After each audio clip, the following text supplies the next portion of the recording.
CMRL Exalogic സാമ്പത്തിക ഇടപാടിലെ ED ചോദ്യം ചെയ്യൽ തുടരുന്നു. CMRL എക്സിക്യൂട്ടീവ് ഡയറക്ടർ അനിൽ ആനന്ദ പണിക്കർ ഇന്ന് ഹാജരായേക്കും. പ്രതിപക്ഷ നേതാവിന്റെ മകൾ വീണ ടിയെ ഇന്നലെ ചോദ്യം ചെയ്തിരുന്നു. SFIO റിപ്പോർട്ടിന്റെ അനുബന്ധ രേഖകളുടെ പൂർണ്ണ വിവരങ്ങൾ ഇന്ന് EDക്ക് ലഭിച്ചേക്കും. ലാൽകൃഷ്ണയുണ്ട് കൊച്ചിയിൽ നിന്ന് വിവരങ്ങളുമായി. Lal, good morning. ഇന്നലെ നീണ്ട ചോദ്യം ചെയ്യലായിരുന്നു. രാവിലെ 10:30 തുടങ്ങി വൈകുന്നേരം 6 മണിക്കാണ് വീണ ടിയെ വിട്ടയച്ചത്. ആ ചോദ്യം ചെയ്യലിന്റെ വിശദാംശങ്ങൾ ലഭ്യമാകുന്നുണ്ടോ? ഒപ്പം ഇന്ന് ആരൊക്കെയാണ് EDക്ക് മുന്നിലേക്ക് എത്തുന്നത്? Good morning Gokul. ഇന്നലെ നടന്ന ചോദ്യം ചെയ്യലുമായി ബന്ധപ്പെട്ടുകൊണ്ടുള്ള കൂടുതൽ വിവരങ്ങൾ ഇതുവരെ പുറത്തുവിട്ടിട്ടില്ല. അല്പസമയങ്ങൾക്കുള്ളിൽ ആ മൊഴി കൂടുതൽ പരിശോധിച്ചതിന് ശേഷമായിരിക്കും ED അതുമായി ബന്ധപ്പെട്ടുള്ള തുടർ നീക്കങ്ങളിലേക്ക് കിടക്കുക. മാത്രമല്ല, ഈ കേസുമായി ബന്ധപ്പെട്ടുകൊണ്ട് SFIOയിൽ നിന്നുള്ള അനുബന്ധ രേഖകൾ ഇനിയും EDയുടെ പക്കലേക്ക് കിട്ടാനുണ്ട്. നേരത്തെ കിട്ടിയ രേഖകളും അതോടൊപ്പം പരിശോധനയിൽ കണ്ടെത്തിയ വിവരങ്ങളും സംബന്ധിച്ചുള്ള കാര്യങ്ങളാണ് പ്രാഥമികമായ ചോദ്യം ചെയ്യലിൽ ഉൾപ്പെട്ടിട്ടുള്ളത്.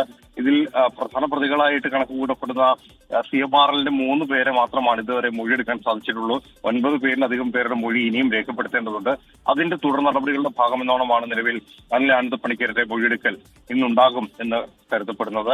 അദ്ദേഹത്തോട് ഇന്ന് തന്നെയാണ് ഹാജരാവാൻ പറഞ്ഞിരിക്കുന്നത്. ദിവസവും മറ്റ് അസൗകര്യങ്ങളൊന്നും പറഞ്ഞിട്ടില്ലാത്തതുകൊണ്ട് തന്നെ ഇന്ന് ആ മൊഴിയെടുക്കലിലേക്ക് കടക്കും എന്ന് തന്നെ അനുമാനിക്കാൻ കഴിയും. തുടർ നടപടികളും മറ്റു കാര്യങ്ങളും വേഗത്തിലാക്കാൻ തന്നെയാണ് നീക്കം. അതോടൊപ്പം SFIO എന്ന അന്വേഷണ ഏജൻസിയിൽ നിന്ന് കിട്ടേണ്ട രേഖകൾ കേന്ദ്രീകരിച്ചുകൊണ്ടായിരിക്കും കൂടുതൽ അന്വേഷണങ്ങളിലേക്ക് കിടക്കുക. കാരണം സാമ്പത്തിക കുറ്റകൃത്യത്തെ സംബന്ധിച്ചോളം കൃത്യമായ വിവരങ്ങൾ SFIO നേരത്തെ തന്നെ ശേഖരിച്ചിട്ടുണ്ടായിരുന്നു.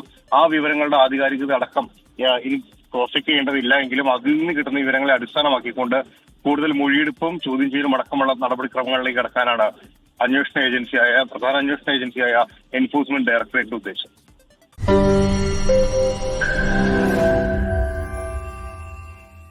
ലോകത്തെവിടെയായാലും ഏത് സമയത്തും 24 വാർത്തകളും ഓഗ്മെന്റഡ് റിയാലിറ്റി പാക്കേജുകളും എക്സ്പ്ലെയിനറുകളും വിശദമായി കാണാൻ ഞങ്ങളുടെ YouTube ചാനൽ നിങ്ങൾക്ക് സബ്സ്ക്രൈബ് ചെയ്യാം.